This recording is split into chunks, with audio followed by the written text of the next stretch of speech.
नमस्ते साथियों, स्वागत है आप सबका फिर से एक नई क्लास के अंदर। जो भी साथी रीट मेंस की तैयारी कर रहा है, फर्स्ट ग्रेड है, सेकंड ग्रेड है और सीटी एग्ज़ाम है, इन भर्ती परीक्षा की तैयारी कर रहा है, तो ये क्लास आपके लिए बहुत ही महत्वपूर्ण साबित होने वाली है।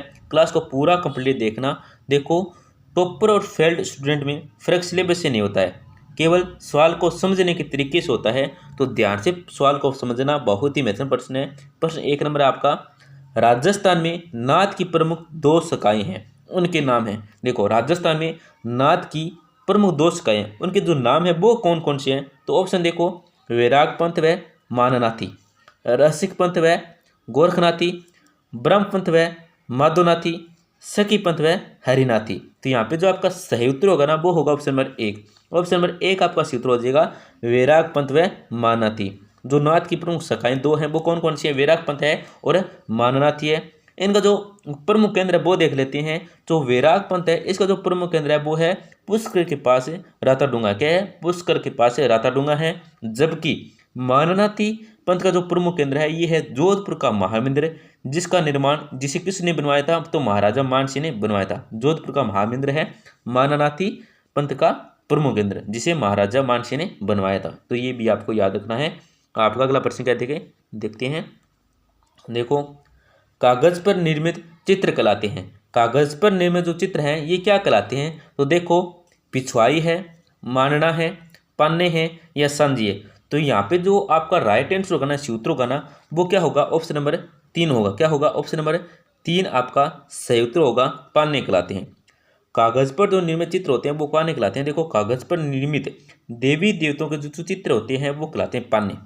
यहाँ पे आपको एक बात और याद रखनी है, श्रीनाथ जी के जो पन्ने हैं ये सर्वाधिक कलात्मक हैं। जो श्रीनाथ जी के जो पन्ने हैं ये सर्वाधिक कलात्मक हैं, जिन पर क्या है 24 श्रृंगारों, कितने 24 श्रृंगारों का चित्रण पाया जाता है। अगर हम बात करें पिछवाई की, किसकी? पिछवाई की, तो मुख्य रूप से राजस्थान की नाथद्वारा शहर की प्रसिद्ध है। जो पिछवाई है ये मुख्य रूप से राजस्थान का जो नाथद्वारा शहर है उसकी प्रसिद्ध है। अगर हम बात करें मांडना की, तो ये एक लोक कला है। यहाँ पे क्षेत्र देखें भरतपुर है, बीकानेर, यहाँ की ये प्रसिद्ध है।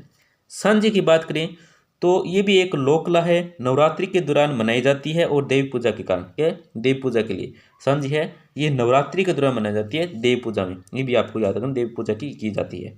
तो ऑप्शन इसमें आपका राइट आंसर क्या होगा? ऑप्शन नंबर 3 होगा, पान्ने। क्या है? पान्ने। ऑप्शन नंबर 3 आपका सही उत्तर हो जाएगा। आपका अगला प्रश्न क्या है? देखो, राजस्थान का सबसे छोटा कंजर्वेशन रिजर्व है। देखो, राजस्थान का जो सबसे छोटा कंजर्वेशन रिजर्व है वो कौन सा है? तो पहले ऑप्शन देखो, विशलपुर है conservation reserve, Umedganj conservation reserve, Gogelao conservation reserve, और 4 नंबर क्या है? बीड़ मुआना बी। तो यहाँ पे जो आपका सही उत्तर होगा ना वो होगा ऑप्शन नंबर 4। ऑप्शन नंबर 4 है ना, ये आपका सूत्र होगा बीड़ मुहाना बी। ये क्या है? कंजर्वेशन रिजर्व है, ये जयपुर में स्थित है। कहाँ पे है ये? पहले तो याद रखो कहाँ पे है, तो ये जयपुर में स्थित है और राजस्थान का सबसे छोटा कंजर्वेशन रिजर्व है। इसका जो क्षेत्रफल है ये है 0.10 से वर्ग किलोमीटर। देखो कितना है, ये राजस्थान का सबसे छोटा कंजर्वेशन है, जयपुर में ये स्थित है। इसका जो क्षेत्रफल है ये है 0.10 वर्ग किलोमीटर। कितना है? 0.10 वर्ग किलोमीटर है। अगर हम बात करें विशलपुर कंजर्वेशन रिजर्व, ये कहाँ पे है? तो ये है टोंक में। कहाँ पे है? टोंक में ये स्थित है। अगर हम बात करें उमेदगंज कंजर्वेशन रिजर्व की, ये कहाँ पे है? तो ये कोटा के अंदर स्थित है। कहाँ पे है? ये कोटा के अंदर स्थित है। पंक्षी विहार और संरक्षित क्षेत्र है। ये क्या है? जो उमेदगंज कंजर्वेशन रिजर्व है ये पंक्षी विहार और क्या है? संरक्षित क्षेत्र है। अगर हम बात करें गोगेलाव कंजर्वेशन रिजर्व की, तो ये क्या है? नागौर में स्थित है और इसका जो क्षेत्रफल है ये है 358 हेक्टेयर क्षेत्र में ये फैला है। कितने? 358 हेक्टेयर क्षेत्र में फैला है। तो यहाँ पे 3 नंबर प्रश्न का जो राइट आंसर होगा वो होगा ऑप्शन नंबर 4 होगा। इसके बारे में जानकारी बता दी है, 0.10 वर्ग किलोमीटर इसका क्षेत्रफल है। चलो आगे देखते हैं। देखो, मारवाड़ की गंगा किस नदी को कहा जाता है? देखो, जो मारवाड़ की गंगा कहा जाता है ये कौन सी नदी को कहा जाता है? तो ऑप्शन आपके लूणी है, पश्चिम बनास है, लीलड़ी है, नर्मदा है। तो यहाँ पे जो आपका सही उत्तर होगा ना वो होगा ऑप्शन नंबर 1। मारवाड़ की जो गंगा है ये लूणी नदी को कहते हैं। इसके अगर हम अन्य उपनाम की बात करें तो वो देखो कौन कौन से हैं। सागरमती है, सरस्वती है, लवणवती है, आदि मिट्टी आदि खारी नदी है, अंत सलीला है। ये इसके नाम है। कौन कौन से हैं? एक तो है सागरमती, सरस्वती, लवणवती, आधी मीठी, आधी खारी और अंतशिलीला। अगर हम इसका उद्गम की बात करें, ये कहाँ से निकलती है, इसका उद्गम है तो वो है दोस्तों अजमेर के नागपाट से निकलती है। ये आपको याद रखना, कौन से, अजमेर के नागपाट से इसका उद्गम है, ये भी आपको याद रखना है। तो आगे देखते हैं, देखो अर्शी आभूषण कहाँ पहना जाता है। जो अर्शी आभूषण है ये शरीर के किस अंग में पहना जाता है, तो देखो ऑप्शन देखो, पहले गला है, हाथ की उंगलियां हैं, कलाई है, भुजा है। तो यहाँ पे जो आपका सही उत्तर होगा ना वो होगा ऑप्शन नंबर 2। क्या ऑप्शन नंबर 2 आपका सही उत्तर हो जाएगा, हाथ की उंगलियां। यहाँ पे हाथ का अंगूठा भी आ सकता है। देखो अर्शी आभूषण है ये कहाँ पे पहना जाता है, हाथ की उंगलियां या हाथ का अंगूठा भी आ सकता है, क्योंकि देखो हाथ के अंगूठे में पहने जाने की जो अंगूठी होती है उसको क्या कहते हैं, तो अर्शी कहते हैं। देखो हाथ के अंगूठे में पहनने की जो अंगूठी होती है उसको अर्शी कहते हैं। तो अंगुली आ सकता है या अंगूठा भी आ सकता है, ये भी आपको याद रखना है। अगर हम गले के आभूषणों की बात करें महत्वपूर्ण तो ध्यान से देखना कौन कौन से हैं। एक तो बाड़लो, कौन से, बाड़लो, मादलिया, हंसली, गले का आभूषण है हंसली,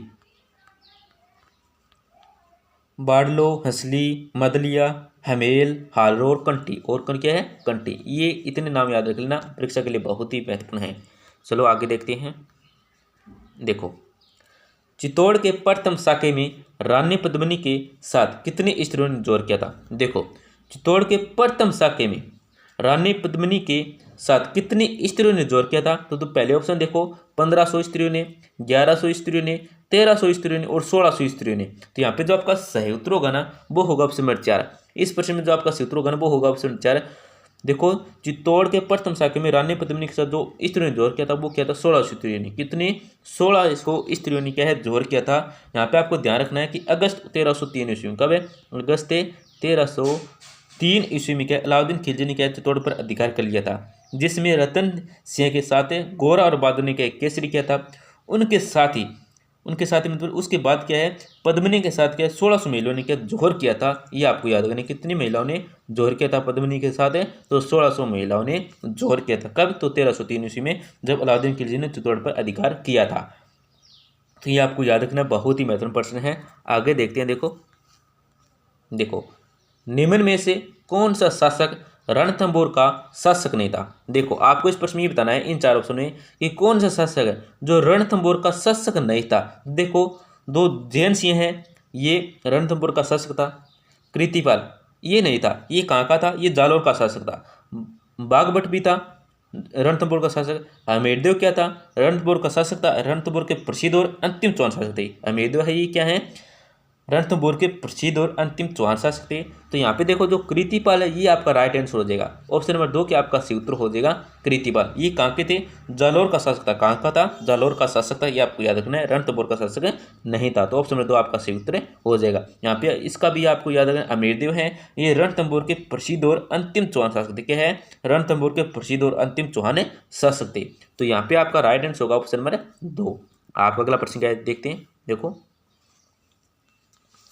देखो महाराणा सांगा की समाधि कहाँ पर स्थित है। देखो महाराणा सांगा की जो समाधि है ये कहाँ पे स्थित है। देखो ऑप्शन है खानवा है, मांडलगढ़ है, कालपी है, बंडोली है। तो यहाँ पे जो आपका सही उत्तर होगा ना वो क्या होगा, ऑप्शन नंबर 2 होगा। कहाँ पे है, मांडलगढ़ में है। महाराणा सांगा की जो समाधि है वो है मांडलगढ़ में। यहाँ पे आपको थोड़ी सी एक और बात याद रखनी है, सांगा की जो मूर्ति है ये हुई थी 30 जनवरी 1528 में। कब हुई थी, 30 जनवरी 1528 में। कब हुई थी, 30 जनवरी 1528 में हुई थी। कब हुई थी, कहाँ पे हुई थी, तो कालपी उत्तर प्रदेश में हुई थी। इनकी जो छतरी है मांडलगढ़ में स्थित है। कहाँ पे है, मांडलगढ़ में यहाँ की इनकी छतरी है। तो इनकी समाधि बोल सकते हैं। अगर आपसे छतरी पूछे तो ये भी याद रखना, समाधि पूछे या छतरी पूछे तो आपको कहाँ पे बतानी है, मांडलगढ़ में बतानी है। ओके आगे देखते हैं, देखो निम्न में से कौन सा गीत सहरिया जनजाति का नहीं है। देखो कौन सा गीत है जो सहरिया जनजाति का नहीं है, किसका नहीं है, सहरिया जनजाति का नहीं है। तो देखो ऑप्शन में देखो पहले लहंगी है, आला है, जुलरिया है, हिंडा है। तो यहाँ पे जो आपका सही उत्तर होगा ना वो क्या होगा, ऑप्शन नंबर 3 होगा, जुलरिया। ये क्या है दोस्तों, सहरिया जनजाति का गीत नहीं है। क्या है, सहरिया जनजाति का गीत नहीं। ये क्या है दोस्तों, ये जो जुलरिया गीत है ये मायरा या बात बढ़ते समय क्या गाया जाता है। कब गाया जाता है, मायरा या बात बढ़ते समय गाया जाता है। अगर हम सहरिया जनजाति की बात करें तो सहरिया जनजाति है ये 12 जिले की शाहाबाद व किशनगंज तहसीलों में क्या है निवास करती है। कहाँ पे करती है सहरिया जनजाति निवास है, तो 12 जिले की जो शाहाबाद और किशनगंज तहसील है वहाँ पे निवास करती है, सर्वाधिक पाई जाती है। तो ये आप तहसील याद रखना, शाहाबाद और किशनगढ़। अगर इनके मुख्य की बात करें तो वो कहलाता है कोतवाल। क्या कहलाता है इनका मुखिया? कोतवाल कहलाता है। यहाँ पे एक और ऑप्शन देखो, लहंगी या लेगी। सहरिया पुरुष के गैर नृत्य को क्या कहते हैं? लहंगी या लेगी कहते हैं। ये भी आपको याद रखना है। क्या है? ये एक गीत भी है और एक नृत्य भी है। ये भी आपको याद रखना है। क्या है? एक गीत भी बता रखा है और एक नृत्य भी बता रखा है। तो लेगी भी आ सकता है और लहंगी भी आ सकता है। क्या आ सकता है? लहंगी भी आ सकता है। लहंगी, लहंगी या लेगी आ सकता है। ये क्या है कि सहरिया पुरुष के गैर नृत्य को क्या कहते हैं? ये लेगी या लहंगी कहते हैं। चलो आगे देखते हैं। देखो, राज्य में न्यूनतम आंधियाँ किस जिले में चलती है? देखो दोस्तों, राजस्थान में जो न्यूनतम आंधियाँ चलती है ये कौन से जिले में चलती है? तो ऑप्शन देखो, गंगानगर है, झालावाड़ है, कोटा है, सिरोही है। तो यहाँ पे जो आपका सही उत्तर होगा ना वो क्या होगा? ऑप्शन नंबर 2 होगा। ऑप्शन नंबर 2 आपका सही उत्तर होगा, झालावाड़ में। राजस्थान में जो न्यूनतम आंधियाँ चलती है ये चलती है झालावाड़ में। अगर यहाँ पे झालावाड़ ना आए, क्या आ जाए? अजमेर आ जाए। ये भी आपको राइट आंसर करना है। क्या करना है? अजमेर आ जाए। ये भी आपको राइट आंसर कर देना है। तो देखो, न्यूनतम आंधी चलते हैं झालावाड़ में। अगर आपसे सर्वाधिक आंधी पूछे तो वो आपको बताना है गंगानगर। कहाँ पे चलती है? गंगानगर में। गंगानगर में चलती है 27 दिन। कितने दिन? 27 दिन चलती है। झालावाड़ में 3 दिन चलती है और अजमेर में भी क्या चलती है? 3 दिन चलती है। तो दोनों साथ में आ जाए तो आपको झालावाड़ करना है। अगर झालावाड़ ना आए, अजमेर आ जाए, तो ये भी आपको राइट आंसर करना है। तो दोस्तों, आप क्लास के अंत में आपसे छोटी सी गुजारिश करते हैं, क्लास को जरूर लाइक करें। क्या है? क्लास को जरूर लाइक करें। बस आपको क्लिक ही करना होता है, इतनी छोटी सी गुजारिश है। क्लास को जरूर लाइक करें। हो सके तो अपने दोस्तों के साथ जरूर शेयर करें, जिससे वे भी महत्वपूर्ण प्रश्न क्या है देख सके। अगर आपको कितने मतलब राजस्थान जीके के भूगोल है, इतिहास है, कला, संस्कृति से संबंधित कितने प्रश्न चाहिए आप हमें कमेंट में कर सकते हैं। हम आपको उससे संबंधित प्रश्न जरूर लाएंगे। कल क्लास आने वाली है 50 से क्वेश्चनों की, जिसमें क्या है कि एक ने कमेंट किया था कि 50 प्रश्नों की क्लास लाइए। तो 50 प्रश्नों की क्लास आएगी, तो जरूर देखना। बहुत ही महत्वपूर्ण प्रश्नों की क्लास है। ये जो 50 प्रश्नों की क्लास है ये क्या है? शाम को 5 बजे भी आ सकती है या ये भी सुबह 11 बजे भी आ सकती है। तो एक बार इस क्लास को जरूर देखें। बहुत ही महत्वपूर्ण प्रश्नों की क्लास आने वाली है।